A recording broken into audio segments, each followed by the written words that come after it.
함께 기도하심으로 9월 13일 수요일 매일 예배를 시작하겠습니다. 우리 함께 기도하시겠습니다. 존귀하시고 거룩하신 하나님 아버지, 오늘도 주님께서 우리에게 허락하신 귀한 날을 우리가 보내면서 우리가 있어야 할 예배의 자리로 우리를 불러주시니 감사합니다. 오늘도 말씀을 통해서 주실 그 은혜를 가지고 우리가 오늘 하루 잘 살아갈 수 있도록 하나님 함께 해주시고, 우리의 몸과 마음이 정말 주님 안에서 말씀을 통해 쉼과 회복과 평안을 누릴 수 있도록 인도하여 주시옵소서. 하나님, 이 시간 유일하신 하나님께서 우리의 예배 가운데 함께 하실 줄 믿습니다. 예배하는 자가 영과 진리로 예배하지니라 말씀하신 하나님, 우리가 각자의 처소에서 오늘 드리는 이 매일 예배가 하나님을 영화롭게 하는 예배가 되게 하시고, 우리에게도 크나큰 은혜의 시간이 될 수 있도록 하나님 함께하여 주시옵소서. 이 시간 하나님께서 몸이 약하고 또 질병으로 또 여러 가지 생활의 어려움을 통하여서 힘든 인고의 시간을 보내고 있는 성도들에게 주님 함께하여 주시고 찾아가 주시고, 하나님께서 말씀으로 무장시켜 주시고 성령의 능력을 덧입혀 주시옵소서. 우리가 이 예배를 마치고 세상에 나아갈 때에 진정 하나님의 증인의 역할을 넉넉히 감당할 수 있도록 도와주시고, 무엇보다 주님의 기쁨이 될 수 있는 우리 모든 성도를 될 수 있도록 함께하여 주시옵소서. 감사하며 예수님의 이름으로 기도하옵나이다. 아멘. 찬송가 170장 함께 하시겠습니다.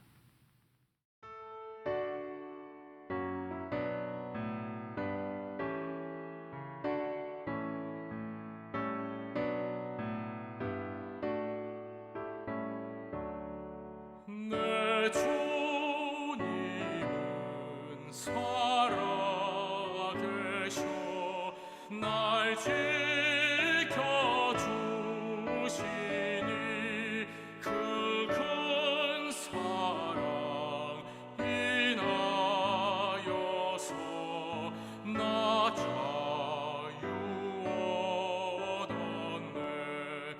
나의 구원 되신 주님, 내 소망 되신 주, 항상 나와 함께 하셔 곧 다시 오시리.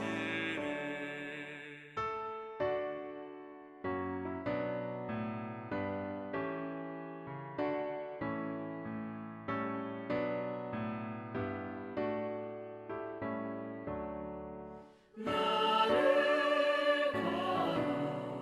거룩하게 하려 주 너를 부르니 주의 은혜 내게 넘쳐 주 뜻을 이루리. 굳은 믿음 나 가지고 주 말씀 따르면 주님 다시 강림할 때 날 영접하시리.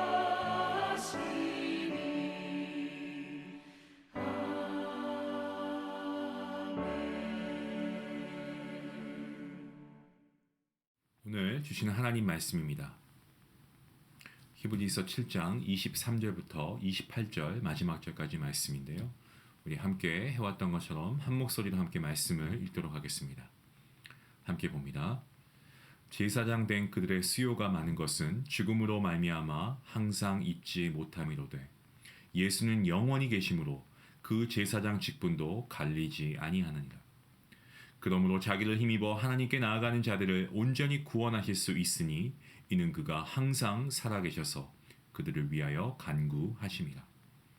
이러한 대제사장은 우리에게 합당하니 거룩하고 악이 없고 더러움이 없고 죄인에게서 떠나 계시고 하늘보다 높이 되시니라. 그는 저 대제사장들이 먼저 자기들을 위하고 다음에 백성의 죄를 위하여 날마다 제사 드리는 것과 같이 할 필요가 없으니 이는 그가 단번에 자기를 들여 이루셨습니다.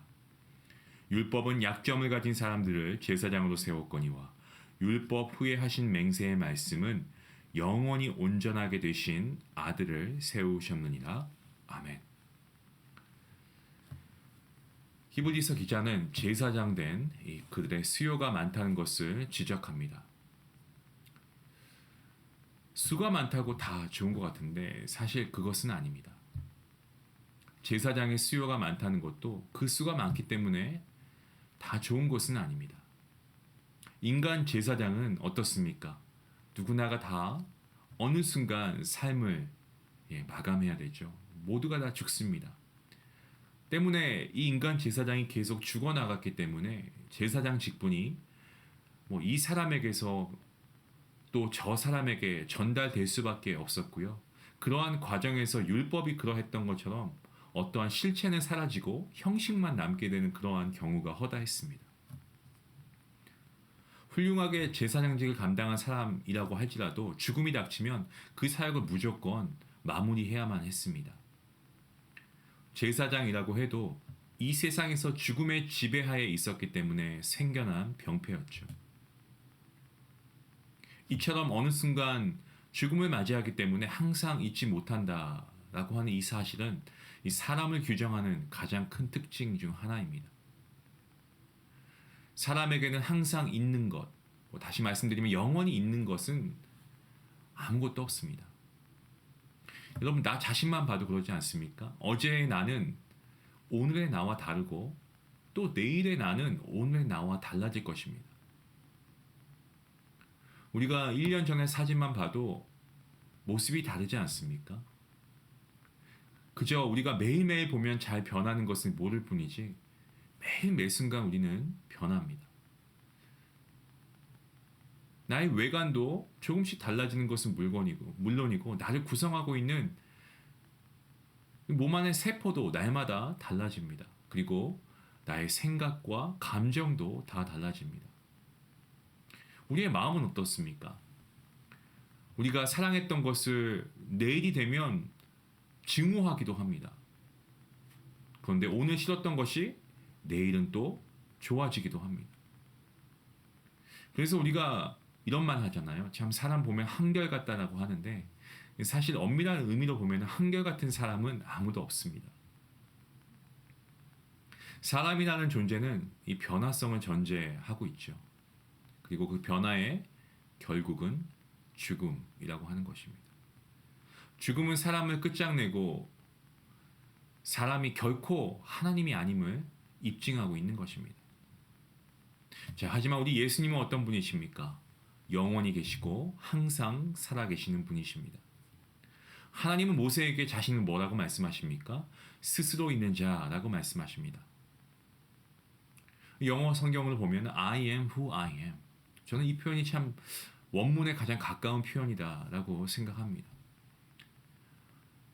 영원하신 하나님께서는 항상 계시고 소멸하는 다른 모든 것의 근원이 되신다라는 사실을 말하고 있습니다. 히브리서 기자는 이렇게 영원한 현재를 사시는 예수님께서 우리를 온전히 구원하실 수 있다라고 말하고 있습니다. 온전한 구원은 두 가지의 의미를 담고 있습니다. 첫 번째로 완벽한 구원이라는 뜻을 담고 있죠. 예수님께서는 우리에게 어떠한 책임을 맡기지 않으십니다. 그리고 예수님께서 홀로 그 구원을 이루신다라는 거죠. 또 온전한 구원은요, 영원한 구원이라는 뜻입니다. 우리를 태초 전부터 영원까지 구원하신다라는 그러한 의미입니다. 어떻게 가능합니까? 멈추는 일이 없고 끊어지지 않는 영원한 제사장직을 담당하신 예수님이시기 때문에 가능한 거죠. 오늘 특별히 본문 25절 말씀을 보시면 어떻습니까? 자기를 힘입어 라고 옮긴 이 해석되어 있는 한글로 해석되어 있는 부분을 원문으로 보시면 자기를 통해서 라는 뜻입니다. 그러니까 예수님께서는 예수님 자신을 통해서 하나님께 가까이 나아오려고 하는 자들을 완벽하고 영원하게 구원하시는 참 제사장이 되신다라는 말씀이죠. 인간 제사장은 제가 몇 번에 걸쳐서 말씀드렸습니다마는 그 또한 죄인 아니겠습니까? 그리고 항상 살아있지 않습니다. 때문에 인간 제사장의 사역은 아주 제한적입니다. 하지만 우리 예수님은 어떻습니까? 항상 살아계셔서 참된 제사장으로 하나님께 간구의 사역을 쉬시지 않기 때문에 예수님을 통해 하나님께 나아가기만 하면 우리의 구원은 완전한 것입니다. 우리가 간혹 우리의 과거의 죄 그리고 지금 짓고 있는 현재의 죄, 미래의 죄까지 다 용서받았다라는 표현을 합니다. 그래서 우리가 용서받고 구원받는 일이 과연 현재, 과거, 현재, 미래 이렇게 구분되어 일어나는 것처럼 우리가 이해하기도 하는데요. 근데 여러분 오늘 본문 25절 말씀을 보시면 중요한 우리가 말씀을 보게 됩니다. 그것은 바로 구원하시다라고 하는 바로 이 문구입니다. 구원하시다라는 시제가 현재형이라는 것에 우리가 주목해야 합니다. 다시 말씀드리면 구원이라고 하는 것은 영원한 현재에 일어나는 일로서 현재형으로만 일어나는 일이라는 사실입니다.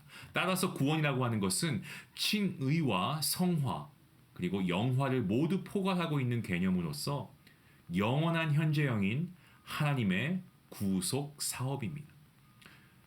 그래서 본문 26절에서 이러한 대제사장이 우리에게 합당하다라고 히브리서 기자가 말하고 있는 것이죠. 하나님과 인간을 중재하는 일을 하는 대제사장으로서 완전한 하나님이시자 완전한 인간이신 예수님보다 더 적격인 존재는 없습니다. 제가 이전에 수요 말씀 예배에서 히브리서를 함께 공부할 때 말씀드린 것과 같이 예수님은 우리와 똑같이 시험을 받으셨습니다. 아니 심지어 우리가 상상할 수 없는 십자가에서의 그 끔찍한 고통과 그 처절한 외로움까지도 다 예수님께서 받으신 시험입니다. 죄가 없으신데 시험을 똑같이 받으셨어요. 우리보다 더한 시험도 받으셨습니다. 하지만 그 모든 시험을 주님께서는 이겨내셨죠. 승리하셨죠.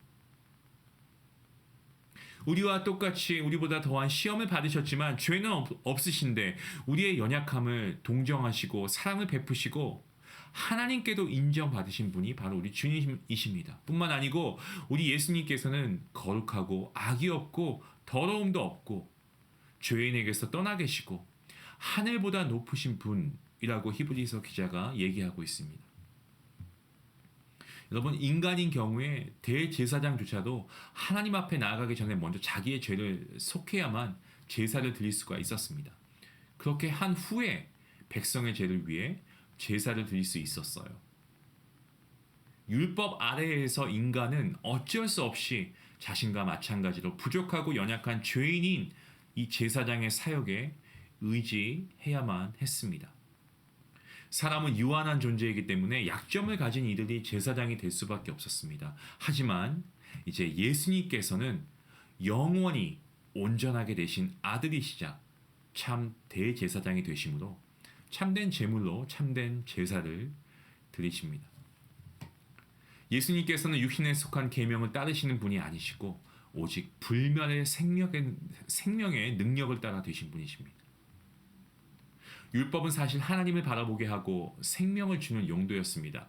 생명은 언제나 어떤 형식을 띌 수밖에 없기 때문입니다. 하지만 육신에 속한 것이 되는 순간 생명을 억압하는 기제로 작동합니다.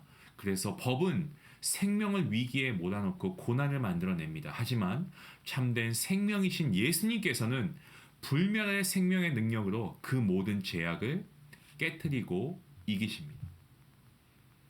사랑하는 성도 여러분, 나를 위해 대신 죽기까지 사랑하신 예수님, 그 예수님을 늘 기억할 수 있길 바랍니다. 예수님께서 십자가에 달리시고 자신을 단번에 드린 사건은 마치 판사가 죄인에게 사형을 구형한 뒤에 그 판사 자신이 대신 사형을 당하는 것과 같습니다.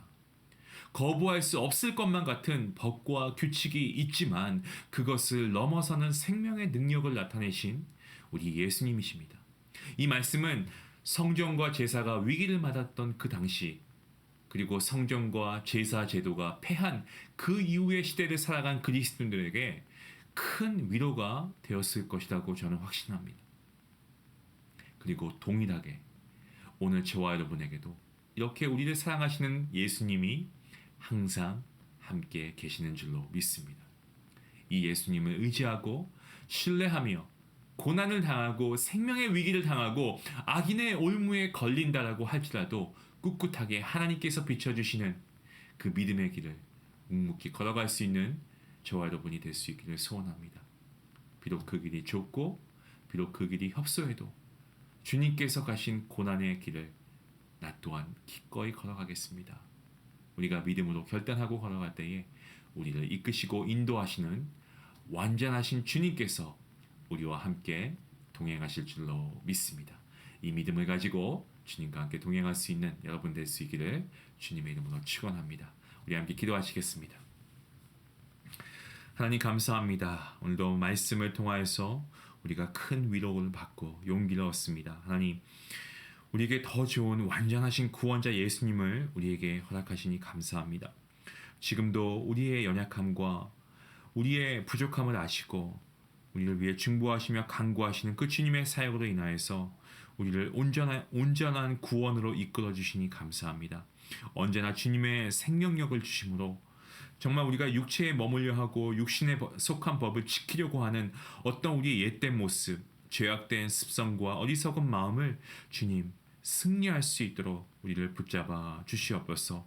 영원한 우리의 제사장 되시는 주님을 의지하며 나아갑니다.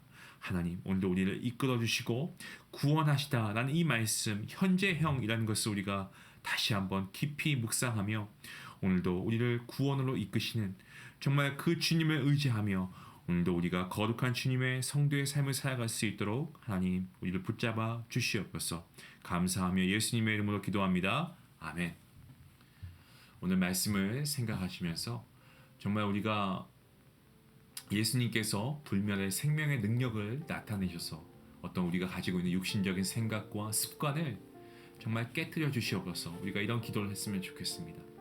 우리의 옛날의 모습, 옛날의 자아, 예수님을 만나기 전에 그런 모습, 이런 것을 우리가 좀 타파했으면 좋겠습니다.